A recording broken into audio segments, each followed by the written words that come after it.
Hello, Planet World Consulting promised to do a series of videos for you in updating and trying to stay current and helping you with some pragmatic realities and going international.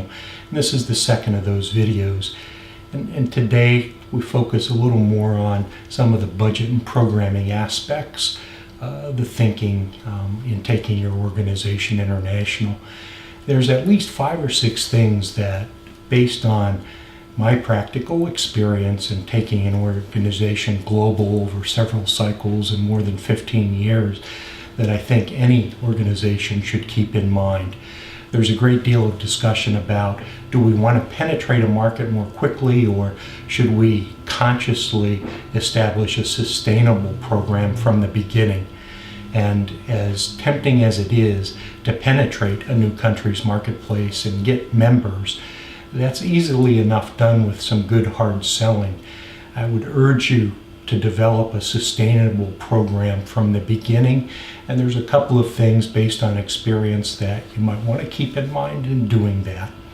First of all, in going to a new country, you want to make sure there's a critical mass of members to help you with the organization, to guide it, and to help take on the work on behalf of the organization.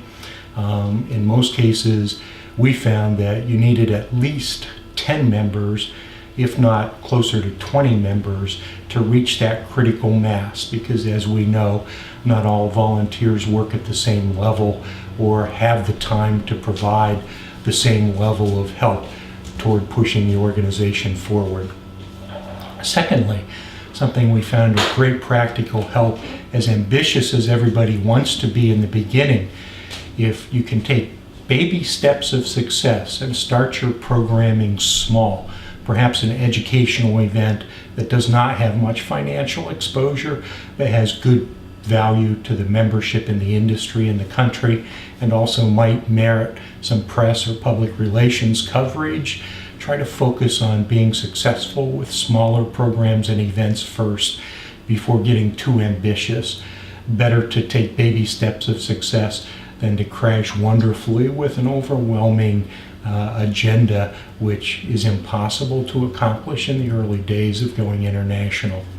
And along those same lines, a third thing is working with your international colleagues to develop at least a 3-year plan, both a 3-year budget as well as a 3-year strategy of how the organization can grow, what types of programming you want to focus on, which of the strategic goals you want to focus on in that particular country first.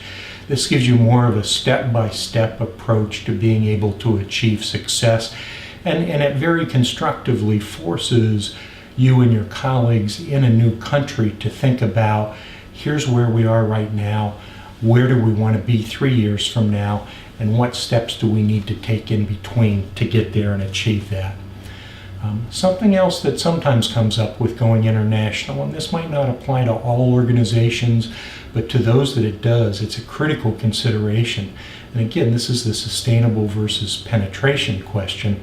What do you set your dues at? Ideally, your global dues would be consistent and parallel with your domestic dues, but if you're really providing autonomy to your in-country colleagues, that might not always be the case. But encourage them not to adopt a low-level flat dues scale. And I think this particularly might apply to trade associations. It's easier to get members in the beginning that way, but 2 to 3 to 4 years down the line, when you need more revenues to generate more programming as demanded, and appropriately so by your growing membership, it's a lot easier to have that with a sliding dues schedule than with a low penetrating flat dues schedule to begin with.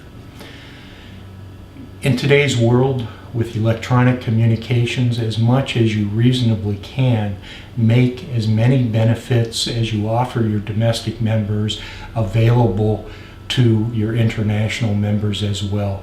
The world has become much smaller because of our technology and electronic communications, and as much as you can provide by way of value and benefit to your international members, the stronger and the more growth you provide opportunity to achieve. And lastly, in going international and looking at how to penetrate, sustain a market. Provide for a platform of feedback, whether it takes the form of conference calls, whether it's an electronic forum in the form of a blog, or whatever your resources allow you to create. Create a constant flow of information as much as possible between you and your colleagues. You will have many questions of them. They will have many questions of you. The easier you can make it, the more timely and accurately you can make it to respond to them and them to you, the better chance you have of success in going international, especially in your early days. And this would conclude the second of a series of videos and some of the pragmatic realities of successfully going international. Thank you very much.